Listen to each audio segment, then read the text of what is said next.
Obviously, today's kind of our last full speed practice. We'll go through our walkthrough tomorrow. It's nice to get back on a normal week schedule and jump into it. Super excited to have a great team coming in, a ranked team. Obviously, the announcement of the crowd being what it's going to be, couldn't be more excited, not just for our players, but for our fans, right? I know to get a 6 o'clock kickoff kind of makes everybody a little bit happy and put themselves in a great position. Overall, team health-wise, we got everybody that played in the game last week and carry forward in this week. T-Strain has practiced from Tuesday on, so he's been with us all week and expect him to play. The only guy that could be questionable is Goda at the tight end position. He just had a soft tissue. He may be a game time decision, but he really would be a guy that would be a down the line guy for us overall. So I'm super excited about the opportunity. And with that, open up for questions.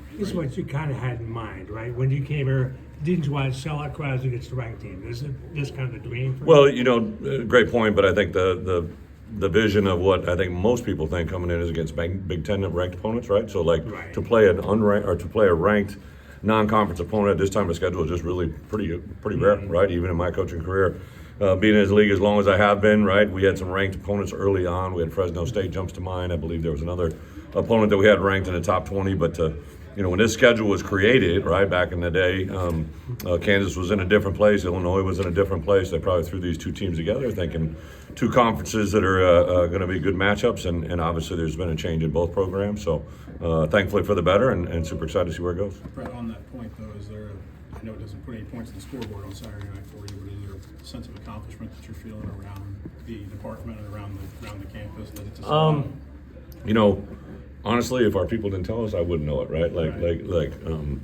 Unless the Starbucks girl at 5:30 tells me something, I don't really talk to anybody else outside the people in my house, right? So I think it is awesome. I think our kids talk, obviously, on campus. I'll tell you one thing that was awesome last week for me, Thursday night game, and to have a student section that went into 2 overflow sections and to have that energy. I think no matter what, any place I've ever been, the teams that feed and interact with the student section have always been really positive throughout my entire career, even as an assistant, as a player, right? Because they have the most connection with our student athletes. But to have a crowd that I think we're going to have on Saturday night, looks like great weather, might bring your jackets. It's going to be a little bit different than I think than most people expected. When I start seeing temperature in the 60s and 50s at kickoff, it's kind of crazy to think about, but it's going to be something I think special for everybody. What did you think about the energy at practice this week? Did you like what you saw from your players? Yeah, I thought our coaches, especially, we go back, we watch film in the morning, we go into about a 2 or 3 hour break, and then we come back and I never interact with the coaches during that time frame. I want them to tell me what they saw because I see certain things. And I would say overall, the coaches paid our kids a lot of compliments on Tuesday and Wednesday. Just talked about the intensity of the practice, the physicality, just the demeanor of our students, of our athletes. That I think is noticeably different from a year ago. And I'm excited. Obviously, one of the greatest things I saw last week was the team that I saw practice to prepare for Eastern Illinois was the team that I saw show up. Right, and that's your biggest mission as a coach is to always see what you saw at practice carry over to the game field and hopefully those things are going to carry forward. Do you feel like the difference was from Kansas last year compared to Kansas this year? Is that what you were mentioning? No, I'm just talking about the way we're practicing right now. I really like the way, even going back to last spring, through spring practices, I get it, we're playing Kansas this week, but next week we'll play Central Michigan, and the next week we'll play Nebraska, right? So to get a routine about how you practice, the game plan is going to change and the focus is going to change, but the way you execute and the way you do things probably shouldn't be too different each week. Is it a different challenge to emulate Jalen Daniels and their other high skill players with your scout team? Yeah, I think last week we were practicing a team that had a quarterback that sat in the pocket, threw it around, kind of dinked and dunked, and did a really good job. Trey Petty did that. We actually had Donovan Leary do certain things during the look team stuff this week with Jalen and the skill set that he brings. Obviously, Trey Petty has really done a nice job emulating that. He worked versus the whole defense, ones and twos. He always stayed in there, did us a really nice service. I thought our look team yesterday, inside drill in particular, the run drills on Tuesday and Wednesday were really, really good. They have a new offensive coordinator, and he's a guy that's an O-line background, so we know the emphasis that he has in the run game, and obviously Jalen brings a skill set with those wide receivers that we got to be able to defend everything. But you watch Matt pre-snap get a lot of Sid flashbacks just in the way they move. And Matt Bailey? Yeah, sorry. They move and try to confuse. Why is he good at that? Why is he able to? Two things. Matt's an extremely intelligent player. When you watch him on high school film, he literally was playing corner, then safety, then wide out, and He played a variety of different positions, and I think those kids that come from even a guy like Tanner Heckel, Mac Rusetich, guys that play multiple positions in high school, that gives their football IQ and awareness a different level. And Matt, since he got in here, has been a guy that talks very, very well. He don't say a lot off the field, but I think, honestly, I texted Sydney and Chase this morning. We just ironically had both the Philadelphia scout and the Cincinnati scout in yesterday, and I was talking to them, and the Philly scout mentioned that nobody has ever rehabbed with the intensity and the results that match what Sidney Brown has done with the Eagles. And I think about Matt Bailey here, right, like who went through an intense year of being away from it, first with a foot, then with a shoulder, and some limitations, and he has maximized every opportunity. There was nobody that I was more excited for last Thursday night than Matt Bailey, just to see him out there, his demeanor, his presence. He's a tremendous kid of faith, an incredible representation of our program, and he really truly gets it. You can hear him always on the field, no matter what. I don't care if it's a walkthrough, if it's full speed live action. He's a guy that's trying to get the best out of everybody. I guess just broadly, how personnel differences, Brett, coaching differences for you guys, but how, if at all, is there like a broad theme of how you're different at this time now versus where you were a year ago? Is it a what team? Is there like a broad theme of like maybe how you guys are different as a team now versus a year ago? Like I know you have personnel and coaching. Yeah. Well, I think anybody that saw us really in an evolution of where we've been from year one to where we are now. Obviously, going into a third year with Barry, I think is a huge thing offensively. Defensively, there's transition that we really have had every year, but obviously, I think a year ago to have certain personnel in place that we felt strong about, in the year before, a certain look from the defensive back end like forward. The defense has changed and evolved. The offense has.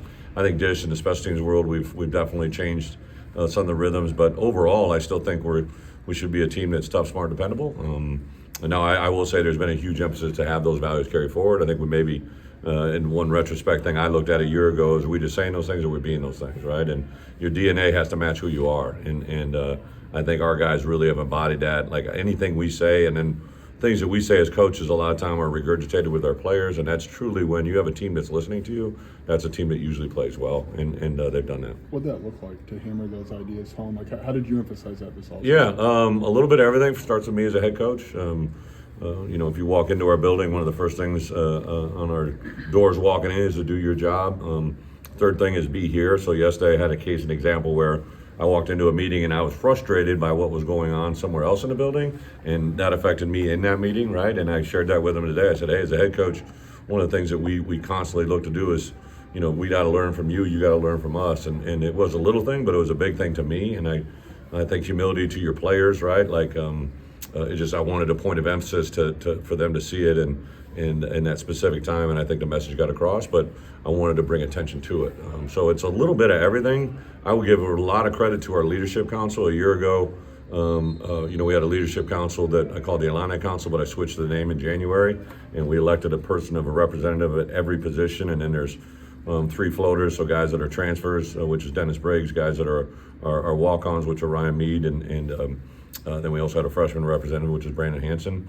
So there's a couple of things happened last week. A little thing, Brandon Hanson, who's an incredibly gifted, talented young man who I think the last 2 weeks has really come on. On our way to our Friday night, well, it was Wednesday night, but our night before meal, we usually have a prayer from a player, or if Jason Epperson is there, and B. Hanson hit me up and he's like, Coach, can I have prayer? And I'm like, okay, let me check to make sure. So I went over there and I said, hey, you got it if you want it. And he stood up and he gave a message through a prayer that was thought out, diligent, but also personal.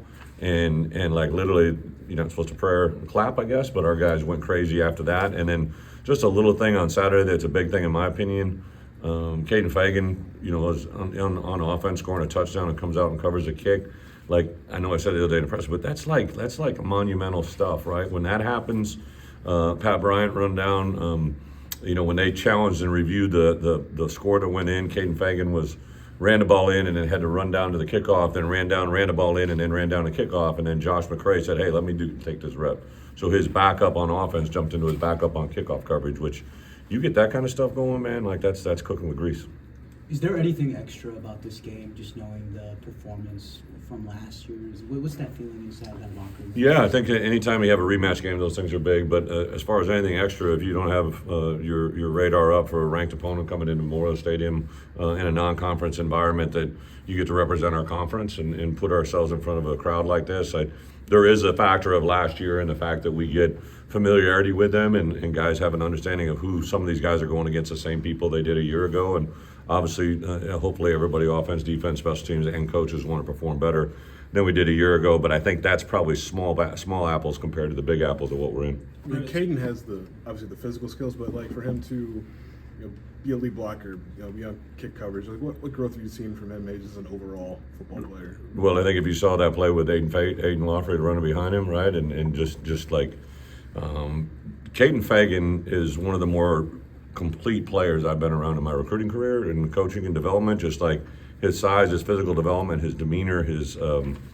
just the way mom raised him, like the whole community down there, I think really kind of put their arm around him, and this kid had been a legend for a long time. And sometimes when that happens, kids believe a little bit more than what is real, and this is the most humble, humility driven, hungry, and I keep gassing him up and stressing to him, go take this, right, go be you, and I think we're on the verge of making that happen. In terms of your offensive line, Barkett said he feels really good about number 6, number 7, number 8 down the line of his group getting in. And it does, I think a lot of layman people think, well, that's the 5 that are going to play in case there's an injury, but you guys really rotate. Yeah. Guys. Well, you take a guy like Hunter Whiteneck, guy that's played a lot of good football for us. I think you'll see more of him.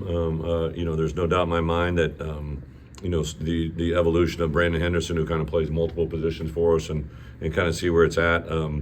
But yeah, I get where Bart's coming from. I want our 5 that are in there to play well, but I think the more depth you can provide and, get in some big personnel, maybe 8, 9 offensive linemen on the field, like kind of some of the stuff we've done in the past, there's an element there to build a whole package around that I think is exciting for us. Coach, a couple of you guys this week said the team is calmer. Have you sensed that a little better?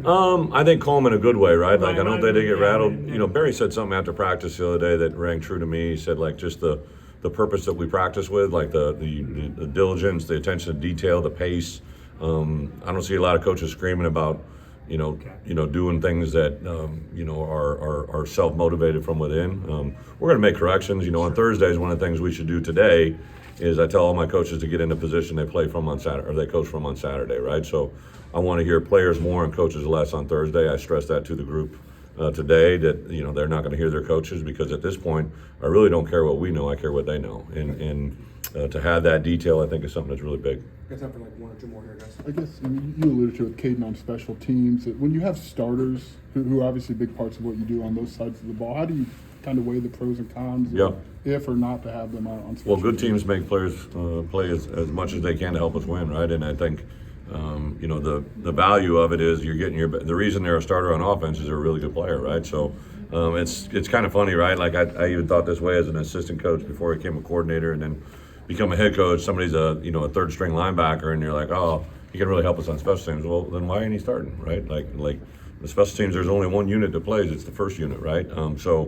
I think the value of is to have as many big athletes. There was a study we did when the Packers went to the Super Bowl early in my career that Ted Thompson kind of showed me that the Packers had more guys between 6'3" and 6'5", 220 to 260 pounds than any team in the NFL, right? They had more players of that roster size.